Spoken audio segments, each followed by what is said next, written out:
everyone here, and I'm excited to inform you of the project number 2. I'm going to be making a cowl, spelled C-O-W-L, not C-O-W. Cowl! You know, like a neck warmer? I made tons of these and gave them as gifts last year for Christmas, and they were a big hit. But I didn't make one for my papa, who has requested it in camo colors. Now they do make yarn that stripes in a camo kind of way, but I was given this green color and said, here, this is the color he wants. So let me show you what I have. This is a deep olive green. It is 4 in a bulky weight, and that was given to me by the recipient. I feel like this is too itchy. I would not want this. It's merino wool around my neck. So I have another color with about the same weight. This is old from stash. I know that's a really big, gigantic ball of black from stash, but it was given to me, and I love when people have stash that they don't want anymore. So the cool thing about this project is it's all going to be a knit, but we're going to be knitting 2 strands together as we go. So get your yarn, whatever you want to choose.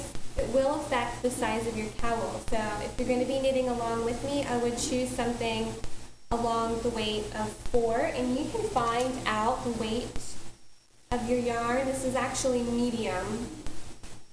And when you buy the yarn, the packaging, it'll be in this section. It will tell you like your yarn is medium, and it'll say it's ideal for crochet, it's ideal for knit. It will give you the size ideal crochet hook or knitting needles. It also tells you how to wash it. So hang on to this, especially if you're going to have leftover yarn. Hang on to this, because I wish I knew what this was. I know it's wool. It feels like wool, but it's not as scratchy as this. So, but I would totally hang on to this also, because if you're giving a gift, it's nice to be able to write down how to wash whatever the finished product is so it doesn't get ruined. So anyway, you need some yarn, and I'm using 2 strands of medium weight yarn. I'm also going to be using size 10.5 knitting needle. It does, so size 10.5 USA. There's no MM on this needle. This is very old, it's vintage, and it even rattles when I use it. So I like that. I like older needles. So anyway, yarn, needles to knit with. Oh, at the end of the project, we're going to sew up the seam. And if you can get your hands on one of these gigantic needles, see the eye of that needle? It's pretty large, and it's curved at the bottom, which makes it, in my opinion, easier, but that's just my opinion. Some people want straight needles.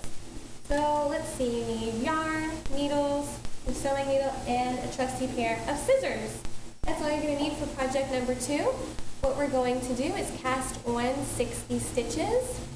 The whole entire project is going to be knit, and then you're going to cast off. Once you're cast off, you're going to use your trusty sewing needle, and we're going to sew the seam up. As you go along, if the project is for yourself, you kind of want to measure to see what kind of fit you want. Myself, I measured my husband's neck because it's for my grandfather. I measured my husband's neck, added a few inches because they're not the same size.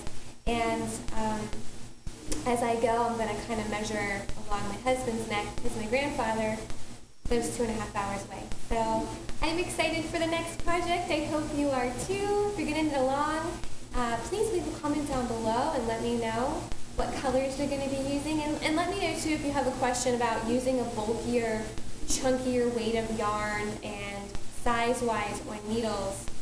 If you're going to use a different size needle, you need to cast on more or less stitches. So, and all that will come as you practice.